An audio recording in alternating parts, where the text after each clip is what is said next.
Well, welcome to today's educational webcast, Buying Real Estate. Today, we're going to cover kind of an overview of current real estate markets, financing, purchases, and best steps, what we'll consider to be a checklist. Today's webcast is going to focus on primary real estate. So we maybe at some point we'll have a webcast on investment property, but today is primary real estate. So before we get started, the disclosures. Understanding real estate markets, again, at our level today, will be the primary residence. So we're talking about single family, maybe a townhome, maybe the opportunity to get involved in the primary piece of property with another family, another friend. Multifamily becoming more part of the marketplace. Maybe you have elder care needs, mom, dad, family, someone living with you. You have a separate entrance put up. There are builders that are now doing new developments with elder care, what they call entrances or apartments. Could also be another entrance for another family. Apartments I put down here because there is a little bit of a push. It's not extensive where you can rent with the option to buy. So, you hear apartments in the same discussion with, depending on where people live, that's permanent residence. Co-ops in New York, I think of, they refer to them as apartments, right? You could do land, not a bad idea. We're going to talk a little bit about that. Maybe do land to build and keeping your options open. It could give you more flexibility. We'll address kind of market cycles. Where are we now in this cycle? We're certainly at, in a 10-year tremendous growth phase, been even more pronounced because of the middle or the end of 2020 when the Federal Reserve started cutting rates like crazy. Many of you probably viewing today have a 2.5%, 3% mortgage. The mortgage rates are up for sure. And what are you seeing lately on the mortgage rates, Anthony? We've been seeing basically a 7.96 30-year fixed, and that would be for an average credit score. So like we're going to touch on in the presentation, credit score is a main factor. If you have a close to a perfect credit score, so an 800 or above, it's almost 1 percentage point less, so 6.9. I see us still in a reasonable expansion. Haven't seen the trough or the contraction. And I think, again, a lot of this is being driven by existing homes are being lived in by people at 2-3% mortgage, very inexpensive, and they don't want to move because they'd have to move and, upgrade to, say, a 7% mortgage that Anthony just alluded to. Location idea, obviously important, but all different phases, right? I might be looking at the empty nest side of it, do I want to be closer to train, closer to airport? I know for me and my wife, very important to be close to good health care. Anthony may be looking around and saying, oh, the school system's huge. But maybe they have someone else in the family with them who's older. Again, the healthcare need. So we'll touch on those various areas.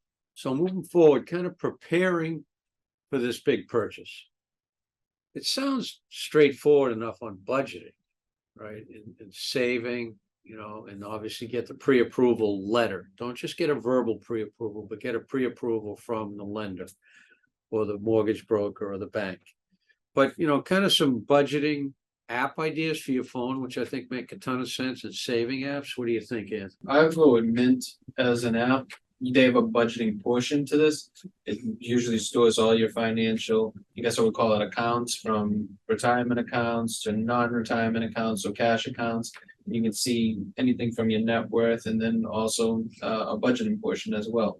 So you hear about NerdWallet. You've probably heard Acorn.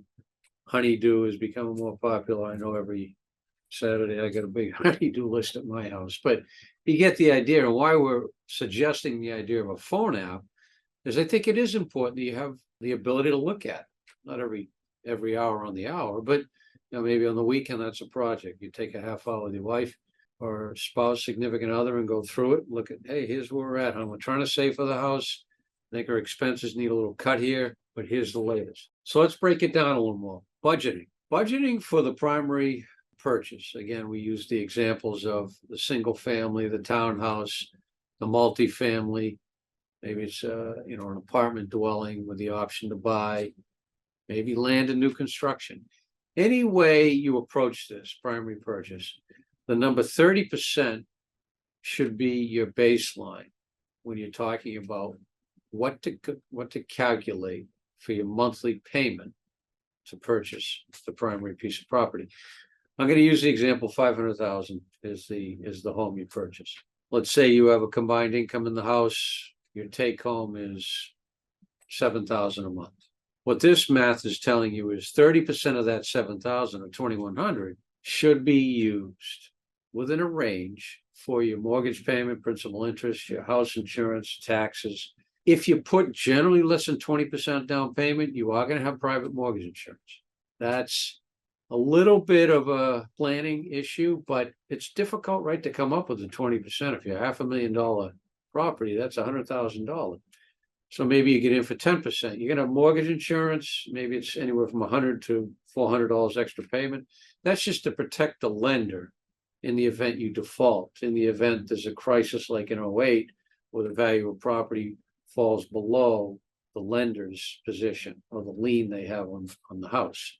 Again, you may be able to push this to 35% of your take home, maybe 40%. But what I'm getting at is, especially if you have expenses, we all do, some more than others, you're still going to have to leave left over a lot of that take home. And I'm saying your take home was $7,000 for paying other bills, food, utilities. Maybe you've got someone in school, auto payments, auto insurance, all of those things. So use that as a benchmark. And some other numbers to kind of write down or memorize are, for every roughly 100,000 you borrow now at a 7% rate, let's use Anthony's best credit score mortgage rate, 30-year, it's going to cost you about $700 a month. So if you're borrowing 400,000 on a 500,000 house, that's $2,800 a month payment right there. So in my example, if your take home was 7,000 or 8,000, 30% of the 8,000 is 2,400.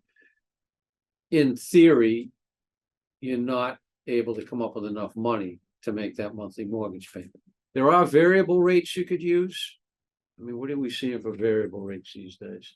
Variable rates I have at 6.87, and I believe that's a 10-1 arm. Meaning you stay locked in at the 10-year, then you take a chance, in 10 years, the rates are lower. That's one option to get involved in the piece of property.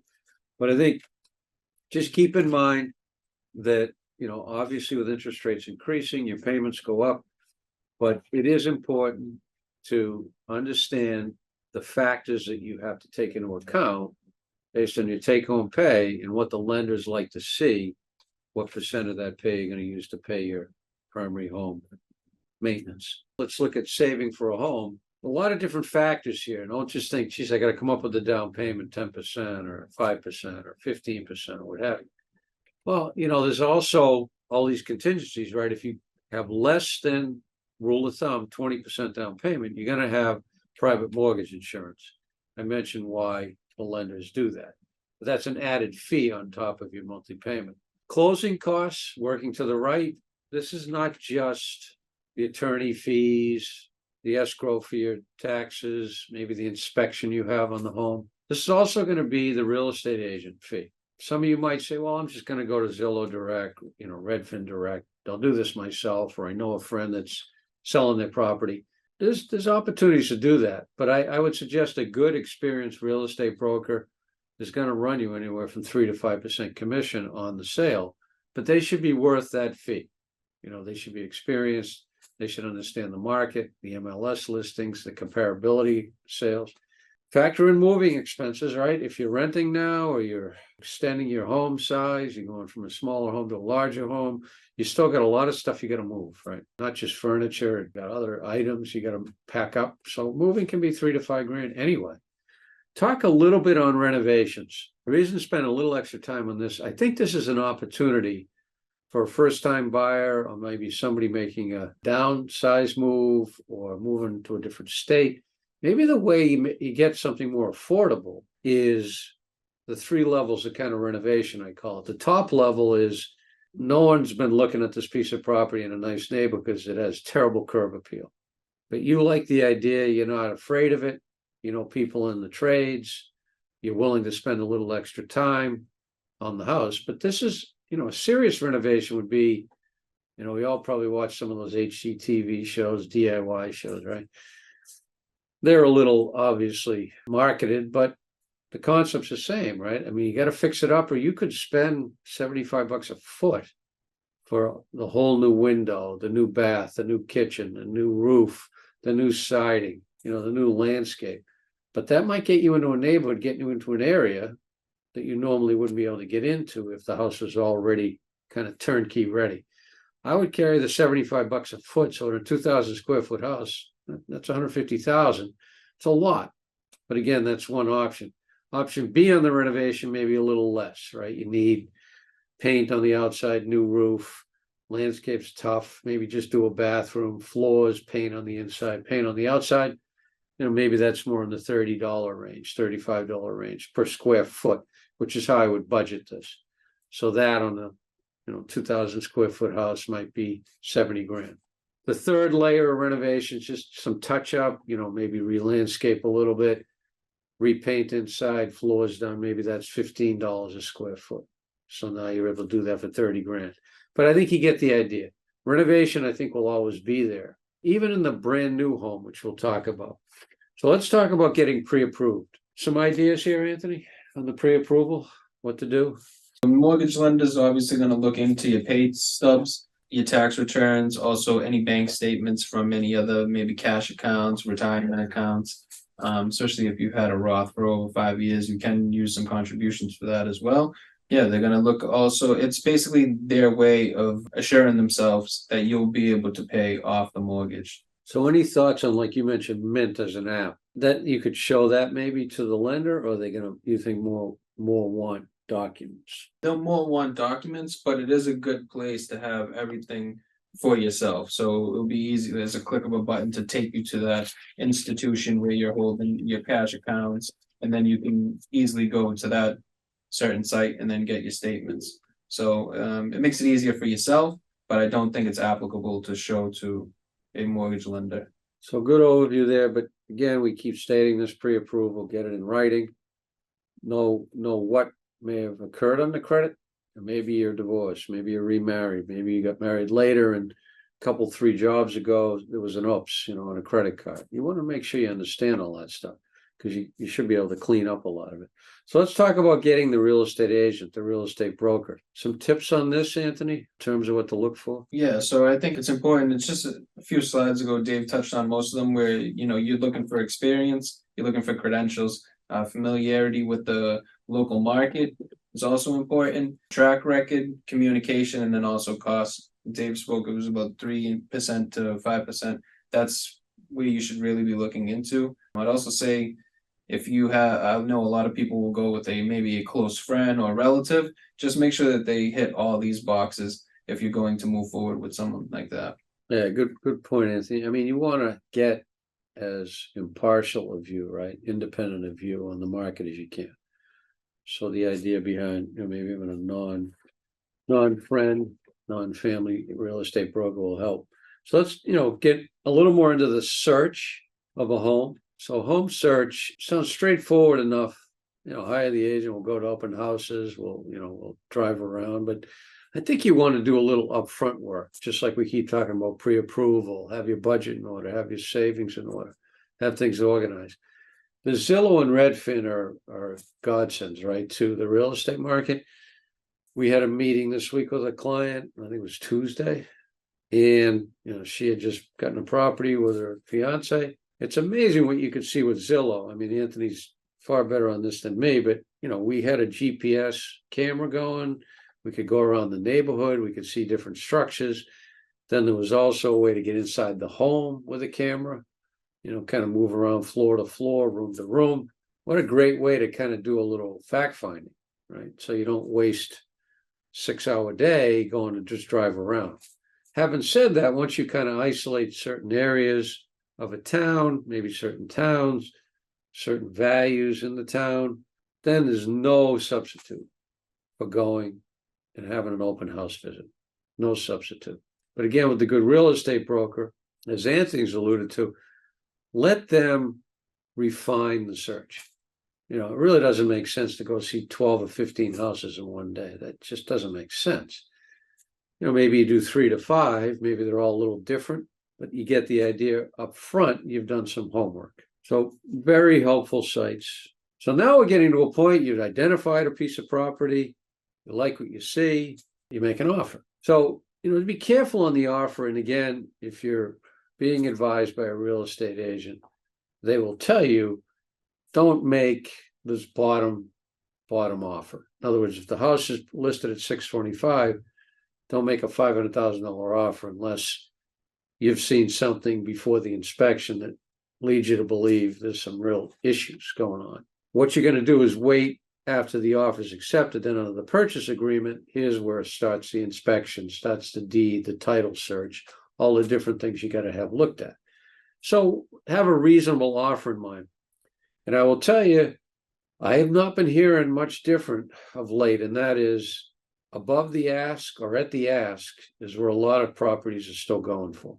Even at the higher interest rate to borrow, you're still getting those type of agreements. So again, don't think you're going to suddenly see a big opening in the market because interest rates have gone way up. I think, again, coming back to the base I've been giving you example, which is people are not going to move necessarily from the existing home.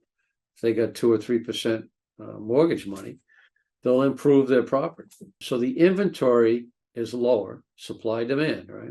So you have low inventory, it's been keeping the prices up. So with that, let's kind of take a look at these next parts. So kind of help the group understand the inspection. What are you looking for? The sewage, the town, the septic, all those termites, what else? Yeah, I would say pretty much the same thing. I would also costly repairs, maybe structural work.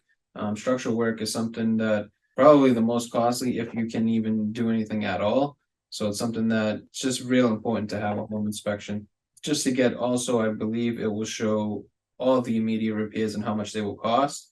So it kind of gives you both, satisfies that budgeting need, and it also, makes you aware of what you're getting into. So in the appraisal, what is that generally trying to do? That's just showing you basically the true value of the house or the home that you're moving into. Typically, you'll see sometimes it can be lower than the actual offer, especially in these times. I think that more reflects the phase of the market, whether it's going up, going down. But it just gives you the true value of the home, the market value of the home. And what, under the appraisal, very unusual, like Anthony's alluded to in this market, that you're going to have an appraisal 150,000 less than you purchased. What would that do if that happened? The bank would say, wait a minute, we're going to lend you X. We can't do that anymore. Very unusual that appraisals come in with a significant difference. So the closing process, this is obviously involved. You're going to have the real estate agent, you're going to have the lawyer, the title examiner, your insurance agent, but you got to deal with all these components, and you got to come with your down payment. So closing costs, we touched on a couple of slides ago. It isn't just a down payment. And make sure you understand part of that closing, and you're going to get a long sheet as part of the closing to review. You might find an error or two. That's why you want to get it before the closing, right? Take a look.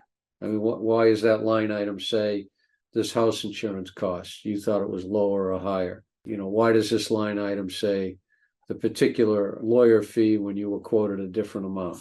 So those are the things you want to look at, but that'll all be on a sheet, an itemized sheet. But one item we didn't talk about, and this will also be in the closing process before we get into the, kind of moving, is I really believe that new home construction is growing, but I think it offers you another opportunity. You get into development, maybe the builder has 30 houses going on in a couple of different building units. You'll look at something you really like, a model, and you're talking to him or her and saying, is there a way we can not finish the basement, not finish the four-season room? Maybe the flooring is a little different quality. All of our kitchen appliances are, maybe they're not the Viking, maybe it's the GE appliance. It's fine, but it's less. So maybe that gives you an opportunity to get into a house for $50,000, $60,000 less, which, puts you over that kind of hurdle, which is from preventing you from getting into the home. So kind of a final checklist. We're assuming now you're getting ready to move in. So things to look at, Anthony? Yeah, I would say scheduling a deep clean is probably one of the most obvious ones. Also changing house locks, and then maybe in the certain location that you've moved into, maybe looking into a security system. I know a lot of young people may be moving in with a spouse. So you'll be, moving into a space where maybe you're going from a townhome with 1 bedroom to now a single family with 3 bedrooms. So now you need to obviously furnish those empty rooms that you will have as well. If you're lucky, the last item that is worth thinking about, the home improvements, if you're lucky, and that is you can get a contractor lined up before you move into your new home or your new single family, get them in there to do the work, right? Before. That can be difficult, right? You might have to get out of your existing home or apartment within a certain date. You can't find the contractor because, as you probably know, the good ones are still busy. But if there's an opportunity to do that work or some of the work, do it certainly before you move. So let's kind of pull this together with kind of trends that we see. Anthony found some nice graphs. Fred is the service that goes through these. So take a look at home inventory. Where was home inventory just 7 short years ago? About 1.5 million, 1.5 was a lot. And this is a national number. So this included existing home, new home, townhome, condo, single family dwellings. That dropped way down 2022, which is probably the lowest point, to under 400,000. Everyone was getting into the market at lower interest rates, right? You were able to borrow 3%. You could borrow more, buy more home. Things were moving quickly. Contractors couldn't keep up. Now it started to tick back up because of the issue of the supply demand we keep talking about. The person in the existing home is probably not going to move at a low interest rate. So now inventory has started to pick back up a little on the new construction side. Let's take a look at home values, which kind of all go together in this discussion. It was 10 short years ago, the average national home. Again, a lot of you look at this and say, wait a minute, we live in Massachusetts area. I'd love to be able to find a starter home for X. But the national average 10 years ago was around 260,000 or thereabouts. It peaked out around just over 505,000, somewhere towards the third quarter of 2022. It's almost doubled in 10 short years. And again, a lot of you, myself, Anthony included, might look at this and go, where are we finding a 500,000 starter home in, Massachusetts, we're in an area we want to be in? Probably be difficult. But again, I believe you can find maybe the renovation idea we talked about, maybe the new construction idea. But this, again, is a national average, whether you're in Iowa, whether you're in the Carolinas, whether you're in Texas, Seattle, wherever you're living in the US, this is an average. Looking at interest rates, we all know the answer here. Again, back in 2001 or thereabouts, actual rates were similar to what they are now. So you wouldn't think that. I mean, that was, 21 years ago. But that's 2 decades worth of a cycle, right? So it's interesting what's occurred. And it came down dramatically, and certainly, from 2008's crisis in the mortgage, then it started falling again because the government wanted to certainly make sure that they generated interest in the mortgage market. It's a big part of our GDP, right? Isn't just the mortgage market, it's all of the incidentals, right? Which drive Home Depot sales to outfit the home, new construction, Walmart to put, furniture and goods in the home. So that significant decline in interest rates was certainly not only 2008, and then it came down even more into 2020 because of the pandemic crisis. Started ticking back up when the federal government said, hold on, we got potential inflation here. We need to get at that. What happens? The federal government steps in, short-term interest rates go up significantly, which affects long-term rates. The Treasury curve, you probably heard the term, some of you, it's inverted now, meaning the short-term 2-year Treasury is actually a higher yield than the 10-year. What does that cause in effect? It's pushed up, the lending rates for individuals in the mortgage market, where Anthony was mentioning, your best credit, you're probably going to get 6.9. Yes, it's increased your monthly payment, but it still hasn't hurt the market in terms of values. But this is kind of the graph showing you as cycles.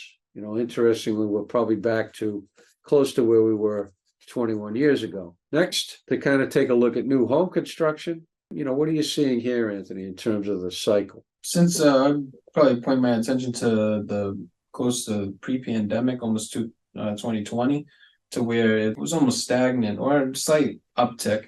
And then as the pandemic went, kind of waned down, the new home construction kind of shot up as of 2022. And then it's kind of stayed stagnant since then. That's mostly what we're seeing here in this illustration. But yeah, as of, I want to say 2022, the beginning of 2022, it's mostly stayed stagnant for the new home construction. Interest rates have certainly been a part of that. But I think, again, that inventory will start to pick up as we showed in one of these slides. Just given the demand is still there. And I do think this new home construction is going to continue to grow because of some of those opportunities I feel are there for the first time buyer or someone making a lateral move, downsizing. You may be able to find something less expensive. So now, Anthony, kind of bring us home, if you will, on an idea here. We're using the Chat GPT and the artificial intelligence, but what did you find when you kind of put a question in there, I guess, on what, buying a home or something? Or? So basically, we just asked ChatGPT to give us a checklist on purchasing a home. It was very much similar to the presentation that you've seen today. It goes from assessing your finances, getting pre-approved for a mortgage, and then researching the neighborhood that you would like to move to, all the way to the end to where they touch on closing costs, moving in, and then your post-move checklist. So very similar to what the presentation was today.